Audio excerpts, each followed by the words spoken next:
नमस्कार, आप देख रहे द न्यूज बर्ड। मैं हूं आपके साथ आशीष पुरोहित। सबसे पहले नजर डालते हैं इस वक्त की खास खबरों पर। मकराना के पूर्व विधायक भंवरलाल राजपुरोहित की हाईकोर्ट ने जमानत मंजूर कर सजा को सस्पेंड किया। जोधपुर में बेरोजगार वंचित विद्यार्थी मित्रों ने दिया धरना। सीएम सद्बुद्धि के लिए धरने स्थल पर किया सुंदरकांड पाठ। क्रिकेट में हुए आपसी विवाद के बाद दो छात्र गुट आपस में भिड़े। झगड़े में छात्रों ने 2 बाइक जलाई। पायलट प्रोजेक्ट योजना के विरोध में उतरे स्टाम्प विक्रेता। मुख्यमंत्री के नाम सौंपा ज्ञापन। और अब खबरें विस्तार से। मकराना के पूर्व विधायक भंवरलाल राजपुरोहित को हाईकोर्ट से आज बड़ी राहत मिली है। मकराना से बीजेपी के पूर्व विधायक भंवरलाल राजपुरोहित को 20 साल पुराने रेप मामले में 10 साल की सजा सुनाई गई थी। साथ ही इन पर 1 लाख रुपए का जुर्माना भी लगाया गया था। मकराना एडीजे कोर्ट के इस आदेश पर भंवरलाल हाईकोर्ट पहुंचे, जहां आज हाईकोर्ट जस्टिस फरजंद अली ने मामले की सुनवाई के बाद भंवरलाल राजपुरोहित की जमानत मंजूर की और सजा को भी सस्पेंड किया। अधिवक्ताओं की हड़ताल के चलते वकील कोर्ट में पेश नहीं हुए। इस पर भंवरलाल राजपुरोहित की ओर से उनके पौत्र दीपेंद्र सिंह राजपुरोहित और पौत्री दामाद मधुसूदन सिंह राजपुरोहित ने पैरवी की। दोनों ने हाई कोर्ट में तर्क देते हुए कहा कि पीड़िता ने 7 महीने बाद मामला दर्ज करवाया। उन्होंने बताया कि पूर्व में इस मामले में पुलिस के उच्च अधिकारियों ने जांच की थी, फिर पुलिस ने एफआईआर लगाई। उन्होंने इस पूरे मामले को राजनीतिक घटनाक्रम बताया। सुनवाई के दौरान पीड़िता व उसकी मां भी मौजूद रही। दोनों की ओर से तर्क सुनने के बाद जस्टिस फरजंद अली ने फैसला सुनाया। वहीं जमानत मिलने के बाद भंवरलाल राजपुरोहित के पुत्र और पूर्व प्रधान हिम्मत सिंह राजपुरोहित ने भी इसे न्याय की जीत बताया। उन्होंने कहा कि राजनीतिक कारणों से यह मामला दर्ज करवाया गया, लेकिन आखिरकार सत्य की जीत हुई। और कितना कोर्ट आपके पक्ष से संतुष्ट? देखिए, ये आज जो केस था, ये मैं मानता हूँ कि बिल्कुल झूठा केस था, जो पूरी तरीके से कोर्ट के सामने एक्सपोज हो गया है। ये वो केस है जो सन 2002 में हुआ था। 2002 में एक एफआईआर होती है जिसका डिले होता है कम से कम 7 महीने। 7 महीने क्यों वो कोर्ट में नहीं जाते हैं या क्यों पुलिस के पास नहीं जाते हैं, इसका कभी एक्सप्लेनेशन ना तो पहले दे पाए ना आज कोर्ट के सामने दे पाए। इस बात को कोर्ट ने बखूबी इसको कंसिडर किया है। इसके अलावा भी आप इस केस के अंदर ना तो कोई मेडिकल एविडेंस है, ना ही इस केस के अंदर और कोई ऐसा गवाह है इंडिपेंडेंट जो घटना के जो एलिगेशंस हैं उसको साबित कर सके। ये सारा मामला सिर्फ राजनीतिक है। ये राजनीतिक षड्यंत्र के अंदर ही इनका नाम उसमें एफआईआर में दर्ज कराया गया था, ताकि इनके राजनीतिक करियर जो उस टाइम में इनका था उस पर थोड़ी सी लगाम लगाई जा सके।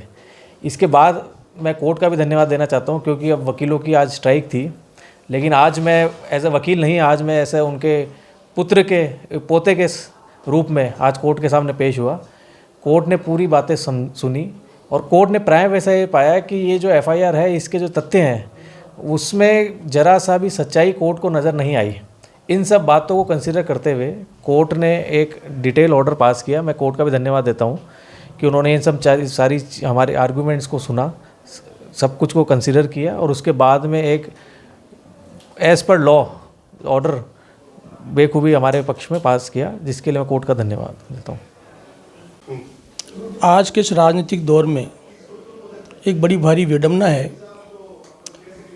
कि जिस आदमी के पास, जिस समाज सेवी के पास में बाहुबल नहीं हो, जाति बल नहीं हो, उसके लिए राजनीति करना, समाज सेवा करना बहुत ही बड़ा मुश्किल है।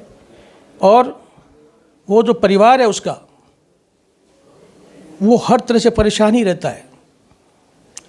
अब देख लीजिए, हमारी राजनीतिक स्थिति ये है, मैं भंवरलाल जी राजपुरोहित का लड़का हूँ। जब से जन्मा हूँ, जब से होशियार हुआ हूँ, तब से मैं लगातार उनका संघर्ष देखता आ रहा हूँ और उनके संस्कार भी मेरे में हैं। मैं उनके पद चिन्हों पर चलने की कोशिश कर रहा हूँ।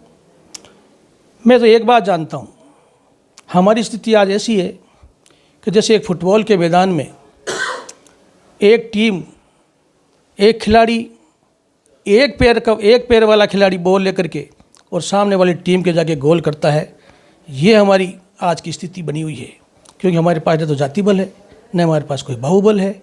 ऐसी स्थिति में हम राजनीति करते हैं, विभिन्न पदों पर जनता में बिठाती है। यही कारण है आज हम राजनीति में बने हुए हैं। इतनी मुसीबतें झेलने के बाद हम लगातार राजनीति में बने, उसका कारण सिर्फ यही है कि जनता हमसे बहुत प्यार करती है। आप देख लीजिए, मेरे पिताजी 4 बार प्रधान रहे, भंवरलाल जी राजपुरोहित, जिनके कोई जाति का अस्तित्व नहीं, एमएलए रहे। मैं उनका लड़का मैं उनका लड़का प्रधान रहा, सरपंच रहा, 2 बार पंचायत समिति सदस्य रहा, मेरे माताजी 2 बार पंचायत समिति सदस्य रही, मेरा भाई जिला परिषद का सदस्य रहा, मेरी पुत्र वधू राजस्थान की सबसे बड़ी पंचायत बोरावड़ की सरपंच रही और सबसे ज़्यादा वोटों से 4000 वोटों से जीती। बस यही कारण है, ये संबल है, यही कारण है कि हम राजनीति में सक्रिय हैं। इतनी मुसीबतें झेलने के बाद भी आप अनुमान लगा सकते हैं कि जिस आदमी के पास, जिस परिवार को जनता इतने पद देती है, क्या वो बलात्कार से घृणित कार्य कर सकता है? एक साधारण आदमी इस बात को नहीं सोच सकता। ऐसे ऐसे इल्ज़ाम पे लगाए जाते हैं और आज भगवान की कृपा से हमें न्याय मिला। हमें न्याय मिलता है। मेरे पिताजी कहा करते हैं कि ठीक है मुसीबतें तो आएगी लेकिन न्यायपालिका से हमको न्याय मिलेगा। आज भी हमें न्यायपालिका से ही न्याय मिला है। मैं इसके लिए बहुत खुश हूँ और जनता को धन्यवाद देता हूँ। कोर्ट ने क्या आदेश सुनाया जब आपकी ओर से जो तर्क रखे गए उसके बाद? हमारी तरफ से पैरवी करने के बाद और कोर्ट ने सामने वाले पक्ष के जो कंप्लेनेंट और उनकी मदर आई थी उनकी भी उन्होंने कोर्ट ने बारीकी से उनको सुना और ये पाया गया है कि जो एफआईआर उन्होंने करी वो पूरी तरह से झूठी थी। इसी तरह से कोर्ट ने अपनी हमने जो अपील पेश करी थी उस अपील को एडमिट करके जो सेंटेंस था, जो लंदन ट्रायल कोर्ट ने जो सेंटेंस दिया था जिसमें कमियां निकाल कर कोर्ट ने उसको सस्पेंड कर दिया। मैं कोर्ट का धन्यवाद देना चाहता हूँ कि उन्होंने मेरे दादाजी के दादाजी की जो अपील मैंने कोर्ट में लगाई थी उसको सुना, अपना इंटेलिजेंस दिया और प्राइमा फेसी एविडेंस सब कंसीडर करते हुए सेंटेंस सस्पेंड की और उनको जेल से बाहर निकालने में हमारी मदद करी। राजस्थान के बेरोजगार वंचित विद्यार्थी मित्रों ने गुरुवार को मुख्यमंत्री अशोक गहलोत के गृह क्षेत्र में अपनी मांगों को लेकर अनिश्चितकालीन पड़ाव डाला। मुख्यमंत्री अशोक गहलोत को सद्बुद्धि देने के लिए धरना स्थल पर सुंदरकांड पाठ किया गया। प्रदेश उपाध्यक्ष रामनिवास शर्मा के नेतृत्व में धरना दिया गया। शर्मा ने बताया कि प्रदेश की गहलोत सरकार ने पंचायत सहायक भर्ती 2017 में प्रदेश के 6500 वंचित रहे विद्यार्थी मित्रों को शीतलता प्रदान करते हुए नए संविदा सेवा नियम 2022 में शामिल करने की मांग की है।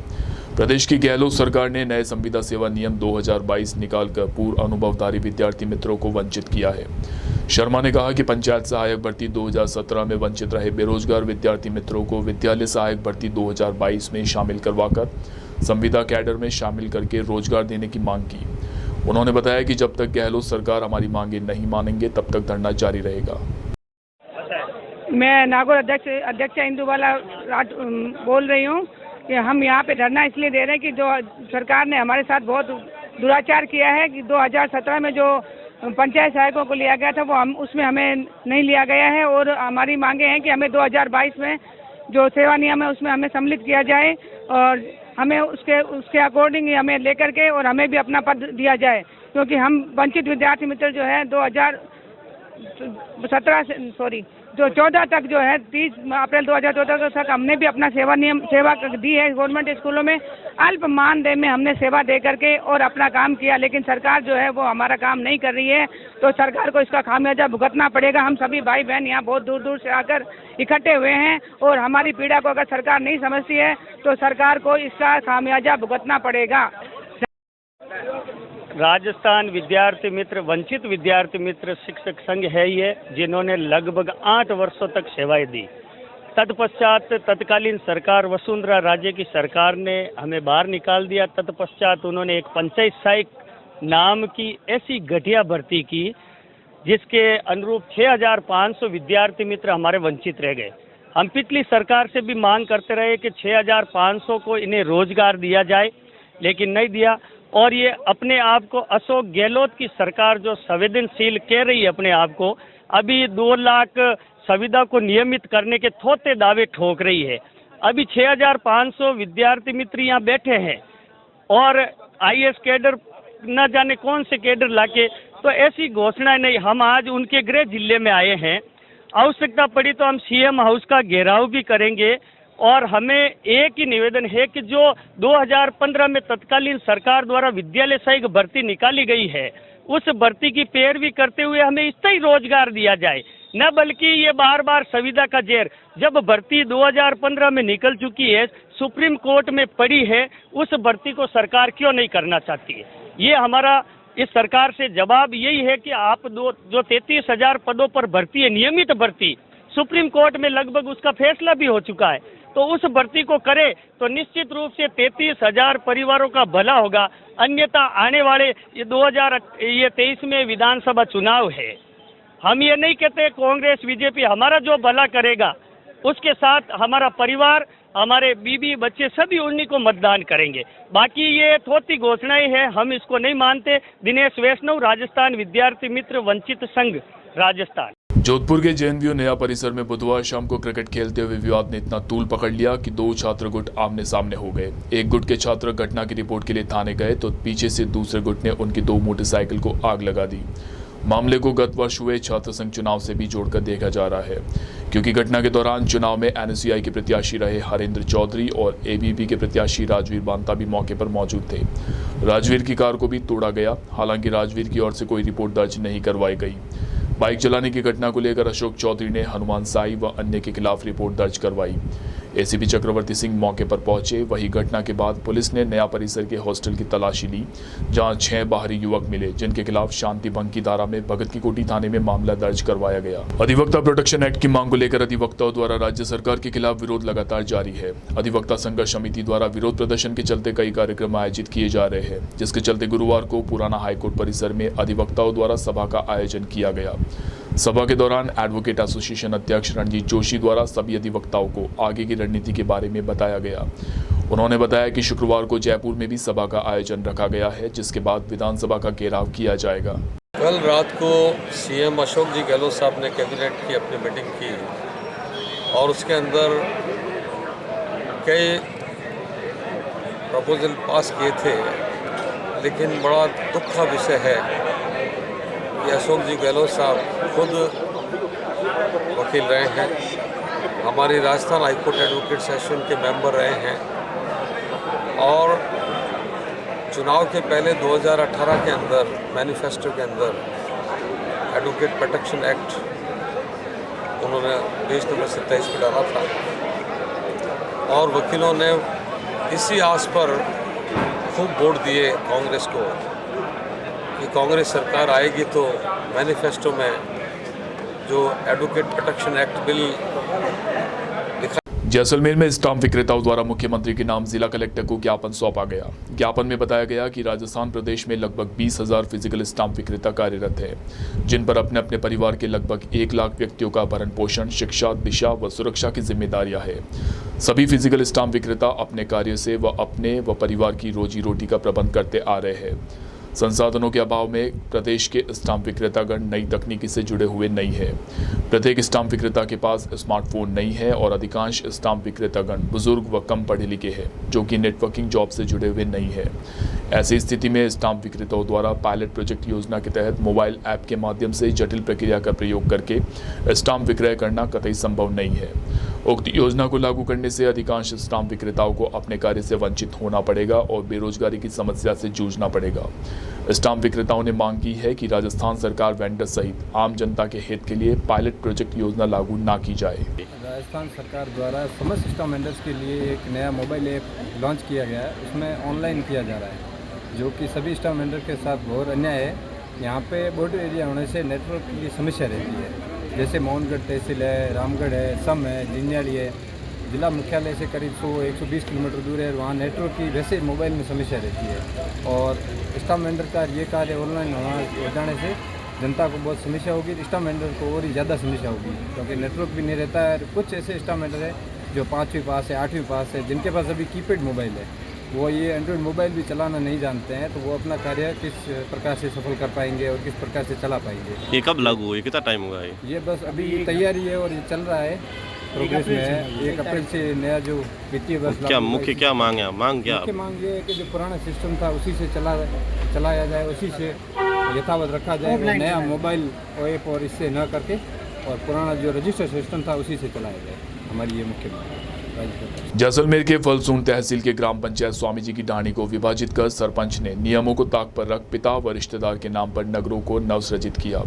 ग्रामवासियों ने ज्ञापन देते हुए बताया कि नवसृजित नगरों के कार्य में कई अनियमितताएं हैं। सरपंच द्वारा रसूख का प्रयोग कर व नियमों के विरुद्ध नवसृजित नगरों अजीजगढ़ व गांधीनगर को अपने पिता व रिश्तेदार के नाम पर ग्राम स्वामी जी की ढाणी को विभाजित कर सृजित किया और जब अधिकारियों को अवगत करवाया गया तो सरपंच द्वारा कोई प्रमाण पत्र उपलब्ध नहीं करवाया गया और झूठे व मनगढ़ंत तथ्य प्रस्तुत किए गए, जो कि अधिकारियों की मिलीभगत भी दर्शाता है। ग्रामवासियों ने बताया कि अब नवसृजित नगरों अजीजगढ़ व गांधीनगर में ग्रामवासी नहीं रह रहे हैं और यह ग्राम जनसंख्या व क्षेत्रफल के नॉर्म्स भी पूरे नहीं कर पा रहा है। इसको लेकर ग्रामवासियों स्वामी जी की ढाणी ने नवसृजित नगरों को निरस्त करने की मांग की है। उनको ये इसके बारे में ज्ञापन दिया है कि हमारे ग्राम पंचायत स्वामी जी की ढाणी के सरपंच कादर खान द्वारा 2.5 साल से बार बार अपने पिताजी और अपने रिश्तेदार गांधी खान के नाम से ज्ञापन दिए, मतलब प्रस्ताव लिए जा रहे न्यू राजस्व गाँव के। तो हम बार बार मतलब उसकी आपत्तियाँ दे रहे हैं। कलेक्टर मैम को भी दे दी और SDM साहब को भी देते, तहसीलदार साहब को भी देते, लेकिन वो राजनीतिक पहुँच के कारण किसी भी ग्रामीणों की सुनवाई नहीं हो रही और बार बार रेवेन्यू बोर्ड अपने भेजे जा रहे प्रस्ताव।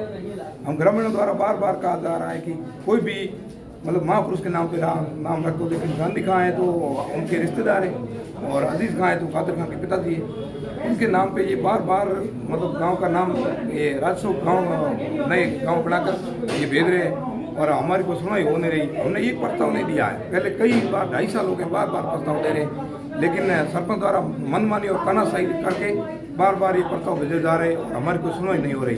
इसलिए हम गरीब ग्रामीणों को बार बार चक्कर काटने पड़ रहे हैं। क्या मांग है? मुख्य हमारी ये मांग है कि गांव ये बने ही नहीं, क्योंकि सरपंच की तानाशाही है और बार बार ये परेशान कर रहे हैं हमारे को। तो हम हमें विश्वास ही नहीं सरपंच के कि ये गांव बनेंगे तो भी ये हमारे को गांव वालों को परेशान ही करेगा सरपंच, ये फाइनल है। तो हम चाहते हैं कि गांव ये बने ही नहीं, ठीक है ना। महापुरुष के नाम पे तो ये बनाएगा नहीं, अपने पिताजी के नाम पे ही बनाएगा, ये तो फाइनल है। अजीज खां के नाम पे अजीजगढ़ और गांधी खां के नाम पे गांधीनगर।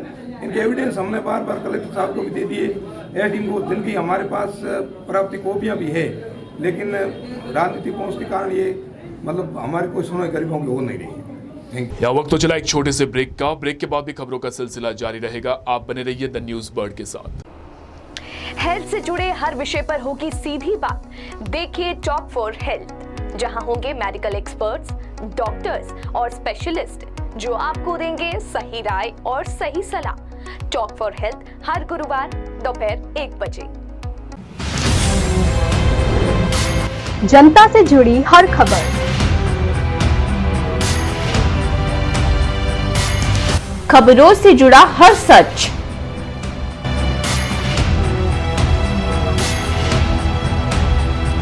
हर मुद्दे पर होगी हमारी नजर।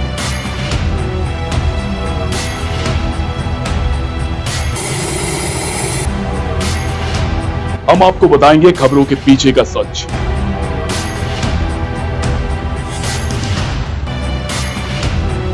हम आपको सुनाएंगे भीड़ में दब रही आवाज, जनता के घरों से सरकारी गलियारों तक। द न्यूज बर्ड, आपके बीच, आपकी आवाज। ईश्वर की भक्ति, प्रभु की आराधना, अब होगी दिन की शुरुआत सरिता जोशी और अजय पुरोहित के साथ। देखिए भक्ति प्रवाह हर रोज सुबह 6 बजे। हजारों में सिर्फ उन्हीं की बात होगी, जब सितारों से मुलाकात होगी। खुलेंगी कुछ बातें और कुछ राज, जब गुफ्तगू आपके साथ होगी। मैं शिवानी लेकर आ रही हूँ बर्थडे स्पेशल, जिसमें मैं आपको बताऊंगी आपके ही पसंदीदा कलाकारों के बारे में।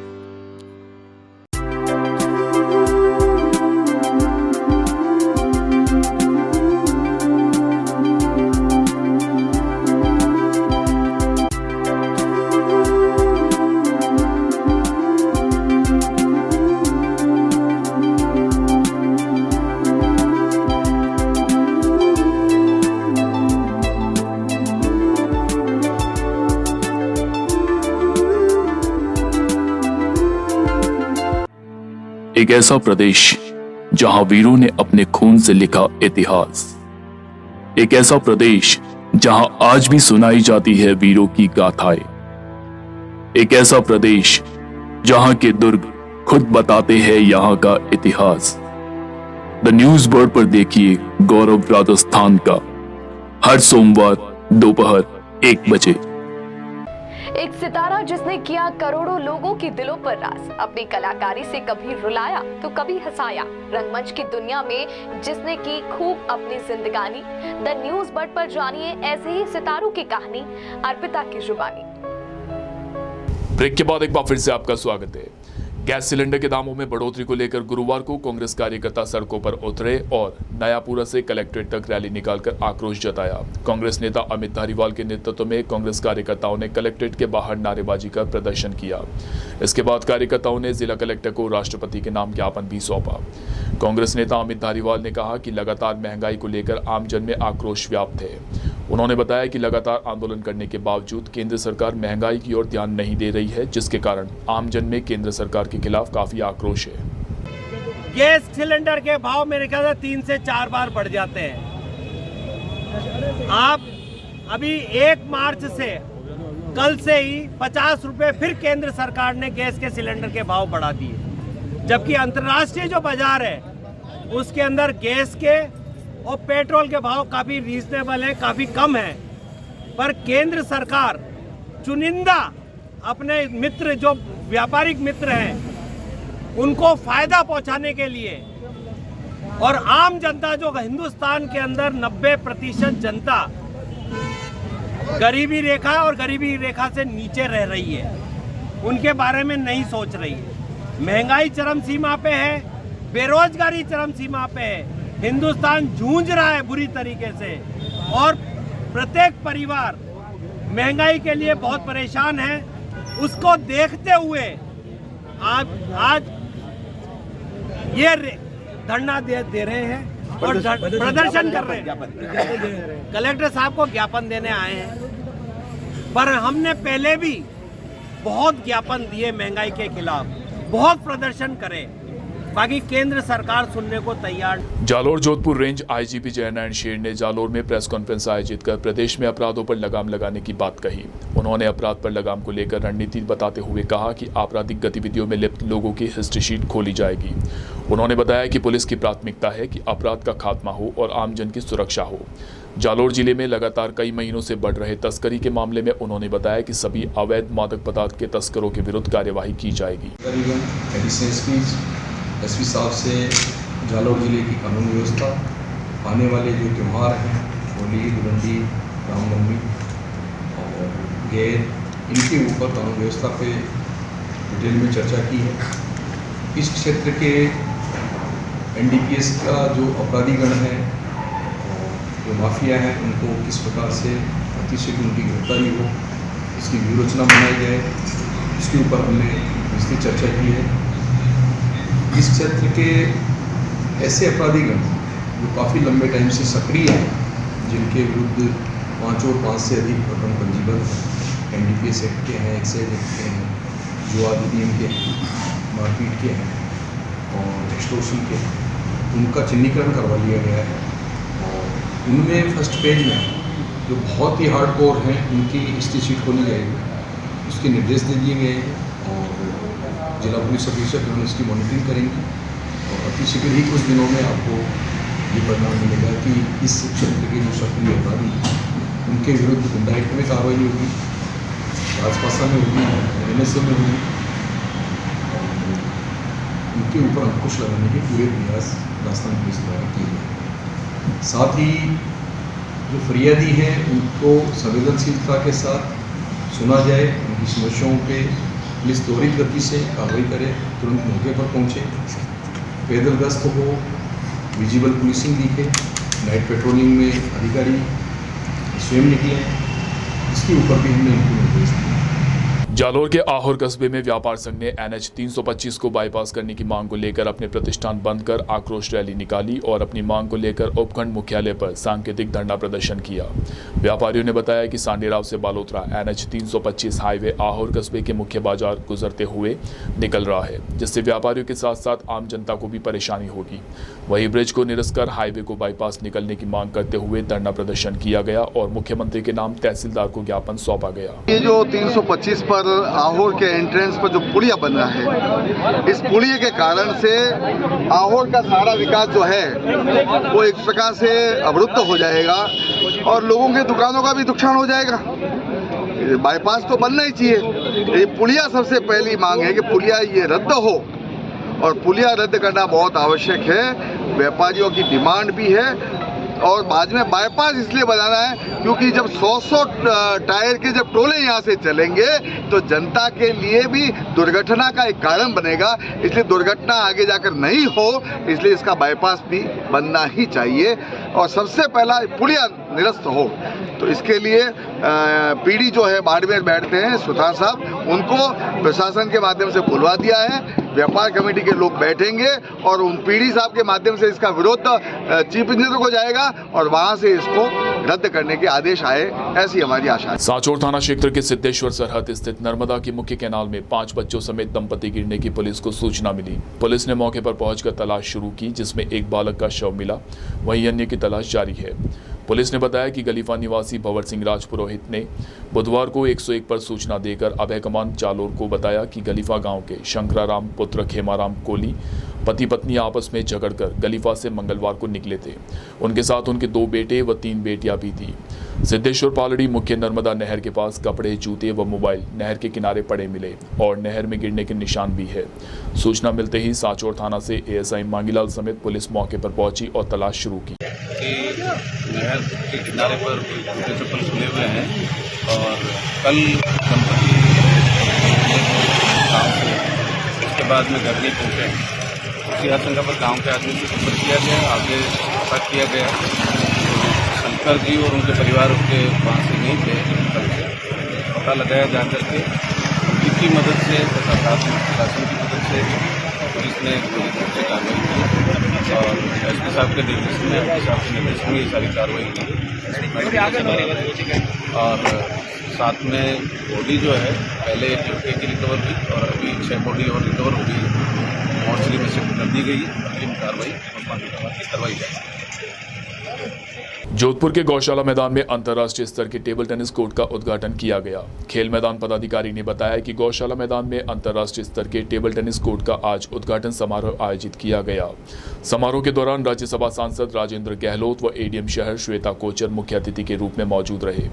राज्यसभा सांसद राजेंद्र गहलोत ने फीता काटकर कोर्ट का लोकार्पण किया। इस दौरान गौशाला मैदान के पदाधिकारी भी मौजूद रहे। पदाधिकारी ने बताया कि इस कोर्ट को बनने से शहर के खिलाड़ियों को बहुत सुविधा मिलेगी, साथ ही उनके अंतर्राष्ट्रीय स्तर पर खेलने की संभावनाएं भी बढ़ेगी। जो हमारा जो कोर्ट बना है ये राज्यसभा सांसद हमारे राजेंद्र गहलोत जी के द्वारा उनके फंड से बनाया गया है और ये अब इंटरनेशनल लेवल का कोर्ट बन गया है। इसमें सिंथेटिक नेट और नीचे मेपल वुड लगा के और इसको बहुत अच्छा और उच्च स्तर का इस कोर्ट को बनाया गया है, जिसमें यहाँ से अच्छे खिलाड़ी निकलेंगे और आगे भी निकले हैं। जैसे हमारे यहाँ की जो सुनिधि दीवान करके है वो अपनी 17 की है, पर वो वुमेंस में भी चैंपियन रही है और 19 में भी चैंपियंस रही है। इससे पहले आर्यमन जो बच्चा खेलता था वो भी अच्छे अपने टाइम में 17 और 19 में चैंपियन रहा है। और ये कोर्ट है अब इंटरनेशनल लेवल का है और यहाँ से हम उम्मीद करते हैं अच्छे से अच्छे प्लेयर निकालें। जोधपुर शहर के रातानाड़ा स्थित पिपलेश्वर महादेव मंदिर में फागोत्सव आयोजन किया गया। इस दौरान बड़ी संख्या में श्रद्धालु मंदिर पहुंचे और पुष्प की होली खेली। मंदिर के पुजारी ने बताया कि पिपलेश्वर महादेव मंदिर में पूरे वर्ष धार्मिक कार्यक्रमों का आयोजन होता है। उन्होंने बताया कि फाल्गुन महीने के अवसर पर मंदिर में फागोत्सव का आयोजन किया जा रहा है, जिसके तहत बड़ी श्रृंखला में श्रद्धालु आए। मंदिर में भजनों का आयोजन किया गया। उसके बाद पुष्पों की होली खेली गई, जिसमें सभी श्रद्धालुओं ने एक दूसरे पर पुष्प वर्षा कर होली का आनंद उठाया। ये हर 6 महीना में ऐसे प्रोग्राम होते हैं। होली का है, फाग का है और श्रावण उत्सव है। इस प्रकार के आयोजन अभी खड़ी सप्ताह होगी वैशाख के महीने में ये प्रोग्राम होने वाला है हमारे यहाँ। 1 हफ्ते का प्रोग्राम चलेगा। अखंड रामायण पाठ होगा, खड़ी सप्ताह होगी। 1 हफ्ते तक खड़े भजन कीर्तन, उसमें 2-2 घंटे की ड्यूटियाँ लगती हैं। सभी भक्त खड़े होकर 24 घंटा भजन कीर्तन करते हैं। 1 हफ्ते होगा। फिर लास्ट में भंडारा प्रसादी होगी। भंडारा प्रसादी तो नित्य चलेगी, रोज शाम के समय प्रसाद होगा। पिपलेश्वर महादेव की जय। भजन कीर्तन का आयोजन रखा गया है। भजन कीर्तन होता है और बाद में 6 बजे आरती करके प्रसाद बनता है। यही प्रोग्राम होता है। पिपलेश्वर महादेव की जय। और आइए अंत में एक बार फिर से नजर डालते हैं इस वक्त की खास खबरों पर। मकराना के पूर्व विधायक भंवरलाल राजपुरोहित की हाईकोर्ट ने जमानत मंजूर कर सजा को सस्पेंड किया। जोधपुर में बेरोजगार वंचित विद्यार्थी मित्रों ने दिया धरना, सीएम सद्बुद्धि के लिए धरने स्थल पर किया सुंदरकांड पाठ। क्रिकेट में हुए आपसी विवाद के बाद दो छात्र गुट आपस में भिड़े, झगड़े में छात्रों ने 2 बाइक जलाई। पायलट प्रोजेक्ट योजना के विरोध में उतरे स्टाम्प विक्रेता, मुख्यमंत्री के नाम सौंपा ज्ञापन। अभी के लिए फिलहाल इस बुलेटिन में इतना ही। राज्य की और खबरों को जानने के लिए आप बने रहिए द न्यूज बर्ड के साथ।